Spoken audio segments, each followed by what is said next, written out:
Yeah. Right about now, what's up? It's time for the real nigga roll call. Now when you hear your city or state being called, what? You put your motherfucking middle finger up in this bitch. ATL, St. Louis, Alabama, Chicago, the Carolinas, Tennessee, Bay Area, Miami, New York, Vegas, Texas. Y'all niggas can't go from my niggas home. Y'all niggas can't go from my niggas home. Y'all niggas can't go from my niggas home. Y'all niggas can't go from my niggas home.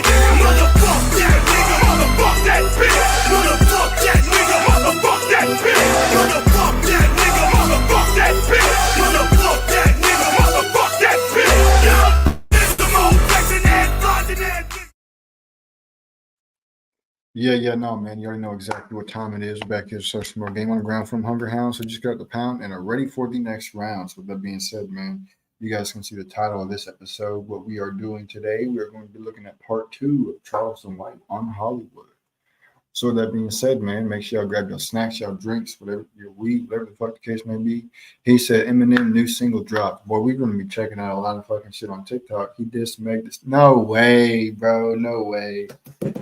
No way. We're gonna be checking that shit out when we go live on TikTok. But for now, we're going to continue with the Charleston saga. So with that being said, man. Oh shit, I need to do this right here real quick. Boom.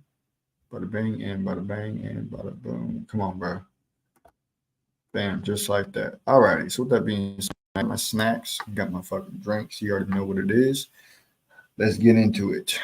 Because I know this is what gets the young niggas' attention. Pimp, proper instruction, motivate people, put it in my pocket. So I'm using acronym just to talk to to get the young people's attention. So I met this old man named Weasel. Willie Charles Price. He's 77 years old, born in 78, born in 1945. He had a club that was called Texas. With the hard R? With the hard R. In the 70s, in Fort Worth, Texas, on Evans and Rosedale, he had a club that was called Texas Nigga. He and about maybe 10 or 12 more other formerly military men called themselves Texas Niggers, the hard R. And they fight police, they sold drugs, and they fed the community. So to get this history, I ended up meeting this old man, and he showed me the paperwork where he submitted to our federal government to try to start a 501c3 using NIGGER. And the government sent him back his money and told him that the word nigger is prohibited. And I said, hey, well, no, Pops, let me show you how to do it. You can put TNN. And he said, no, I'm the last nigga.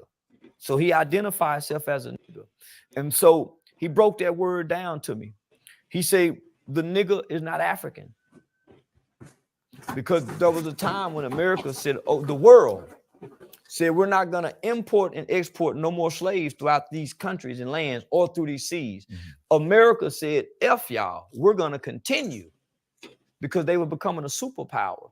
So America began breeding farms and started breeding their own slaves. They didn't have to import. And that became more viable and more economical than having to import and export, because you were losing money shipping them overseas, some dying, but breeding them here. So that became way more. So there's a book that's called How to Make a Nigger Slave.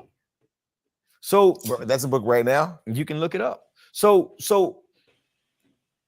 me being the academia kid that I am, I grew up reading Huckleberry Finn, Mark Twain, one of my favorite artists. And in the book, Mark Twain, there's a character by the name of Nigger Jim. So prior to black people ever even having a name, it was nigger. And it was given to us. White people created that name. And that was on death certificates. That was in books, the nigger. Mm-hmm. So that's a real name for us. We're not African. We're seeds of these niggers. Well, when I studied the nigger with the ER, they never caused a war. They never done anything wrong to nobody on earth to deserve this type of treatment. But because of them, look where we are today. Just think if the nigger were like today's black people, they would have never got freedom. They would have never got rights. They had to have a element of strength that we can't possess today because we'll get even. Mhm. Right? So think about the nigga. Then they start transferring from nigga to colored. Colored boy. That colored boy, no matter what his name is, the colored boy. Then it went to the Negro. Then we start having names. But Jim was the first nigga to ever get a name, if you understand American literature. Nigga Jim. So this is interesting because you're gonna link up with Kanye West tomorrow. Kanye, as you know, said that he felt slavery was a choice some time ago. He was literally sitting here before I launched the show, and I had a conversation about it. And you know, he was forgiven by the culture before he decided to go left. Do you think slavery was a choice? Yeah, it was. The Haitians fought back and won, and they're still penalized for it today. Yeah, they could have fought back. They could have been had a slave revolt on those ships. Yeah, slavery was a choice to go down. Each time they brought you up and washed you off, man, you had a chance to jump off. You had a chance to fight.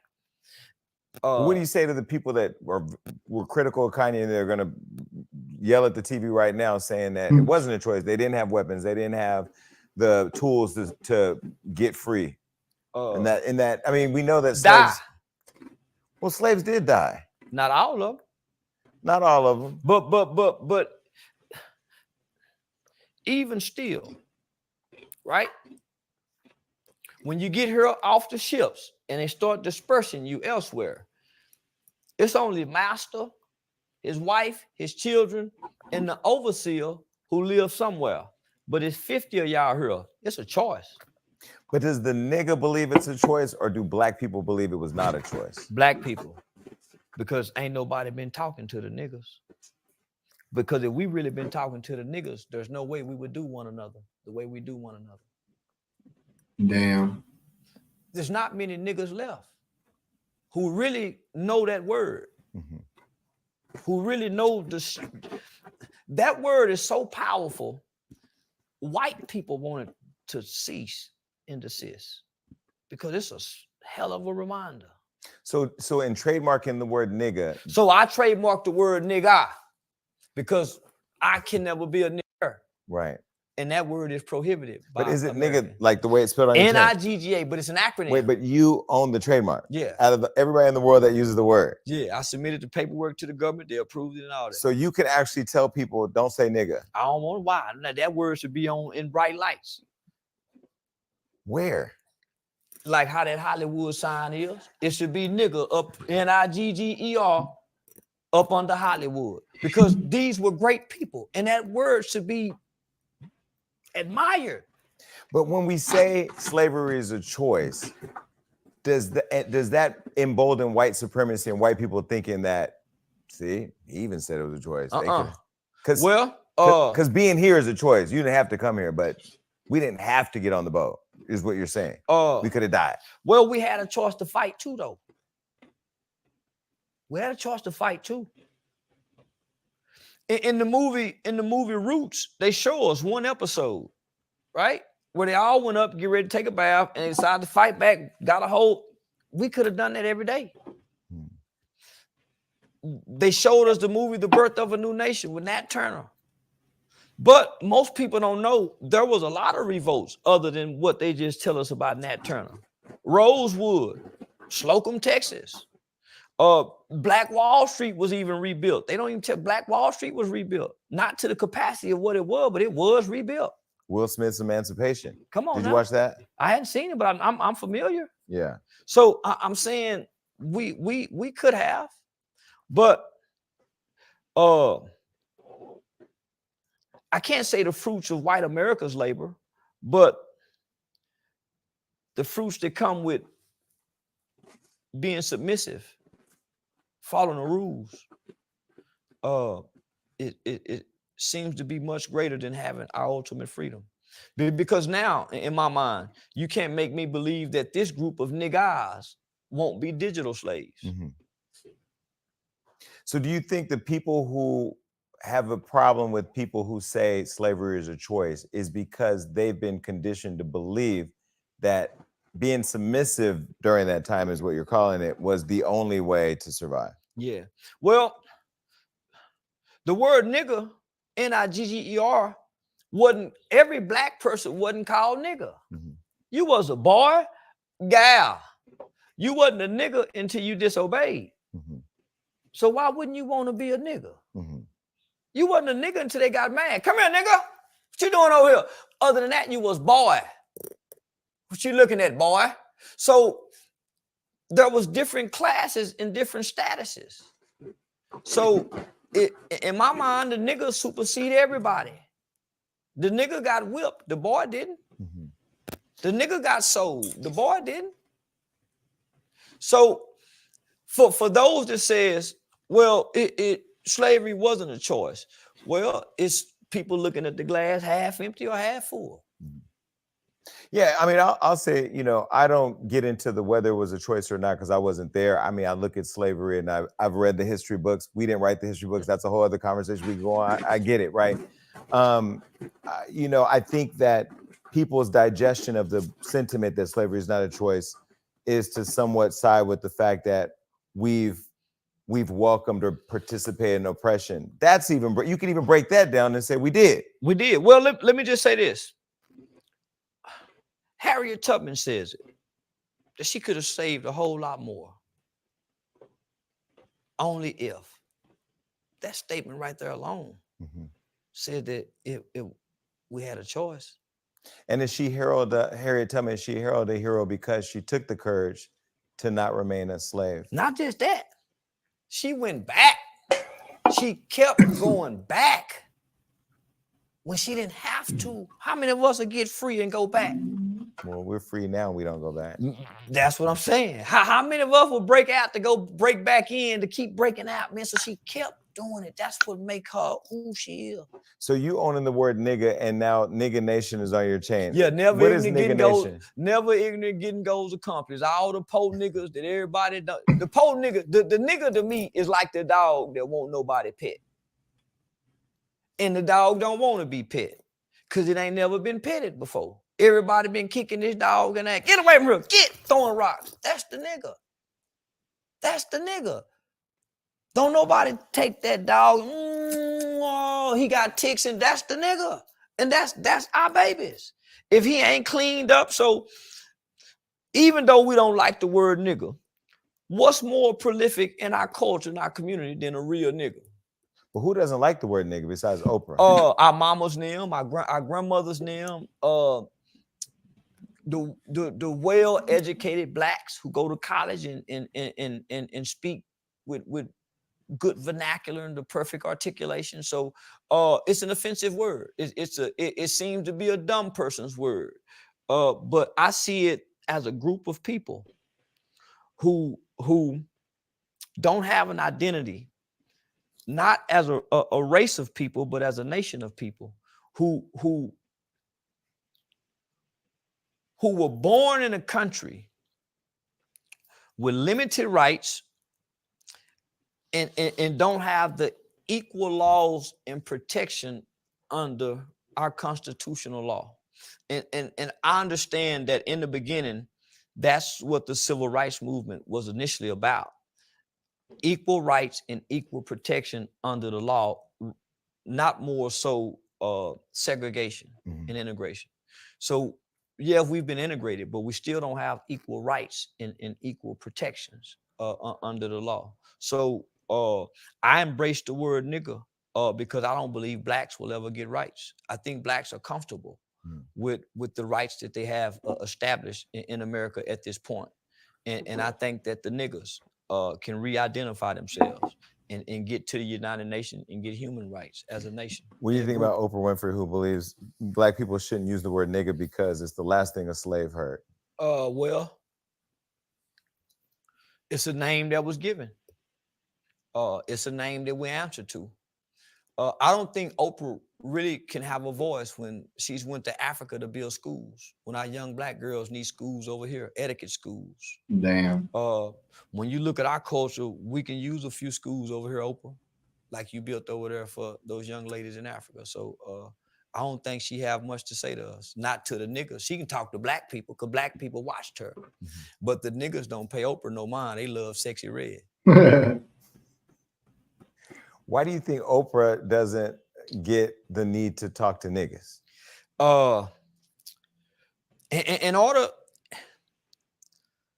In order to speak to something that you want to correct, you first have to have a connection to what you're trying to correct. And she don't have a connection. But Oprah's a nigga though. No, she's a Negro. Dr. King then was Negroes. To find a nigga, you gonna have to go find somebody that was born in the 1920s, the 1930s, and the 40s. Who know what that word really means. We're offended by a word and we really don't know what it means and who those people are and were because they weren't black. You go ask them about blacks, they don't know nothing about black. So the Negro is the children of the nigger. The Negro looked down on the nigger because the nigger couldn't really read or write. The Negro went and got the education. The nigger didn't. The nigger had the trade. The Negro got the trade in the education, but taught his children to look down on the trade, to go get the education. But isn't the argument though to white people and others that nigga and nigger or the Negro, it is all an assimilation of the same thing to them? No. White people in the world respect the nigger way more than they honor the black people. That's why we getting treated the way we getting treated. And they got what they got. They got rights, remember? We got the rights that they got. What have we got being black? The rights that we voting with today is the nigger rights and the Negro rights. The blacks hadn't got nothing but entertainment. So no, they don't look at us the same. They look down on us. So when people talk about reparations and wanting the need for reparations, is that just an apathy to not want to go and be a self-made boss or be free in building their own free enterprise? No. If we're being honest, man, we're owed it. But to give it, you don't give it to this entitled group. But because if you ask me, this entitled group got their reparations in free public education. You think so? Yeah. But free education doesn't teach black history though. Education don't start in school. It starts at home. True. If you want black history, should be at home. It shouldn't be in the public school system. Damn, that's Well, facts. one would argue that the communities that we come from are broken. Our homes are broken because dad's not there. Jobs are scarce. The community's poor. How your mother and father created you has nothing to do with the white man. Your mom and daddy meeting in the club, getting drunk, fucking and having you ain't got nothing Well, that's to do how with I was born, Charleston. That's not how everybody was born. Well, most guys that I know, and I'm just looking at the guys, most guys that I know outside of myself got at least 3 or more babies by 2 or more different women. So I know guys that got 7 by 5. I know guys got 13 by 7. My friend Fredo has 5 by 5. So that ain't got nothing to do with the white man, how I protect my seeds, right? So I know women who got, the average black woman that I know got at least 2 or more babies by 2 or more different men. What they got to do with the white man and how we produce one another. Let me offer a suggestion, because if you think about the black home has been destroyed back in time by the white man. If you look at slavery, right? Like and you know, I don't want to blame everything on slavery, because at some point we all got to take responsibility and make choices for our own. I made choices for my own. I may be first generational wealth, or, you know, if I decide to have kids and pass it on. But at some point we have to look at, you know, the fact that historically and generationally we've had white people disrupt the black home. All the way back from Africa when they took us from our families. Now it was some black folks over there selling us in slavery, but we can get into that another day. But don't they play a part if you go that far back? Maybe not 1977 when we were born. Well, this is why I argue against that.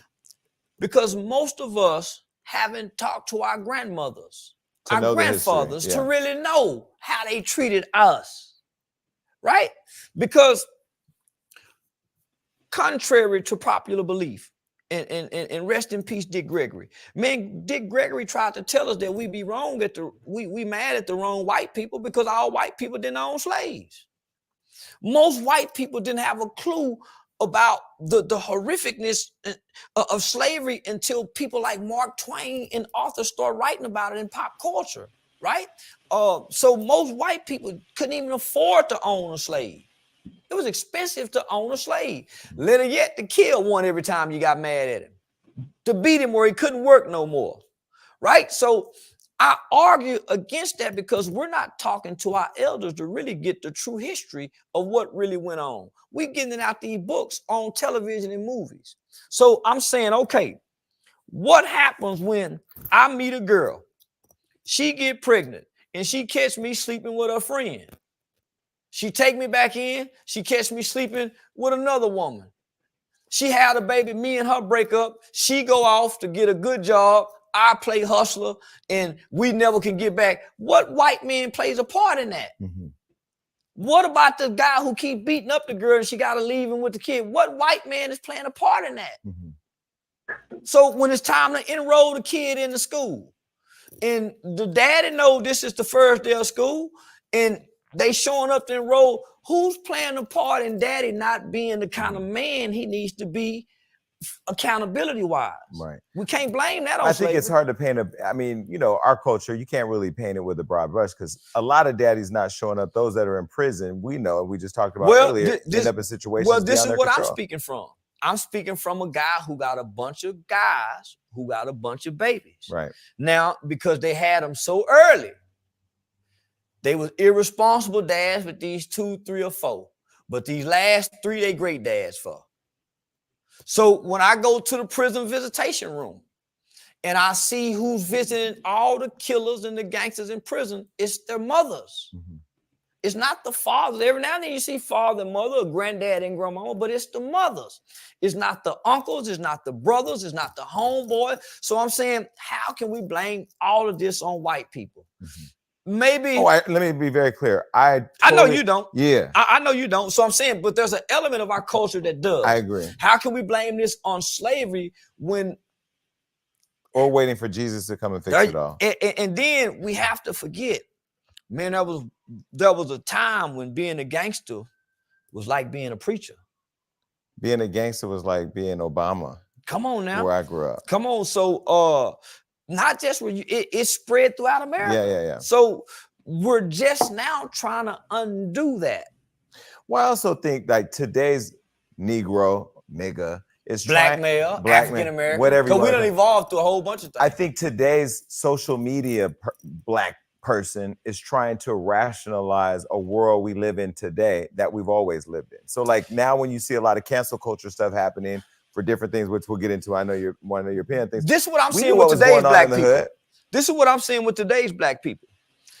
They're losing the spirit of truth because we have so much information now, right? We live in an information age and we have access to information that was hidden forever, right? But we don't know how to decipher factual, credited, what's true. So it's all mixed in. Or it was just somebody's opinion. There you go. And so because we all have access to this, but we all don't have the knowledge to decipher the facts, truth, or whatever. So now we're more separated because our ideologies, the Hoteps, the Hebrews, so now we got all this new information, and now we don't have the spirit no more. But how does okay, we're gonna go before I go there, because I want to go right there. You said, because I'm black and white, so you've called me a mulatto. We've had Lotto here on the show. She doesn't want to be called My son's a mulatto. Okay. So I'm black and Italian. You said, I'm going to read your quote. Basically, you said black people and white people are too angry. A mulatto That's exactly what was I a said. gift from God to bring us all together. That's exactly what I said. I said that we're going to bring peace in the world. Peace in the world. Yeah. I said that God is going to use the mulatto, the mulattian, to usher peace into the world. How did that happen? Because I had biracial children. I wouldn't let my son play with all black kids. But because I see black kids, man, it's you can't be loving. You can't be a loving kid amongst black kids. I would tell my homie, why you got to teach your son to fight? Homie, let the world teach him when it's time to fight. Why are you teaching him as a baby to fight? But that's the culture. Nigga, I'm teaching my son love. Come here, baby. But you'll say, oh, boy, you raised him to be gay. With love? So, man, I raised my boy with love. I wasn't, man, fuck all that teaching him to fight, punching on him. No, man, I gave him love. So, but I saw this won't protect him when he go outside and play with these nigga baby, these ghetto nigga baby. So I started watching what he would gravitate to, what environments he would have to fight in, what environments he get peace in. So this is my qualitative observation. And I don't remember too many mulattoans growing up. It wasn't a lot of mixed kids growing up, homie. So that's why yellow niggas was so fascinating in the 80s. It wasn't a bunch of Charleston White never misses, bro. That's 100% facts, man. People get mad at him because he never misses. People get mad at him because of the comedic character that he plays on the internet to get people's attention. And eventually they pay close enough attention, man. They'll understand what he's actually trying to do and the things that he's actually saying. But you got to get past that character first. So that being said, man, we're going to go ahead and end part 2 right there. This was a little bit shorter than last time, but that's all right because there's always going to be another part 3. So with that being said, man, let me go ahead and get this outro pulled up in just a second, man. Alrighty, y'all. Appreciate y'all for tapping in, man. Make sure y'all share with your friends, your families, mummies, aunties, grannies, and everybody else that y'all know. With that being said, let's roll the outro. Hey, with the fun tour, going out here and all this shit all over fucking USA, and I'm done with all this shit. I'm cool off all this fucking talking shit. I got a whole team to represent. I don't want to do none of this. I never did want to do any of it. Fuck this nigga and fuck his team, bro. I'm out. I gotta go. Scrap with yourself, motherfucker.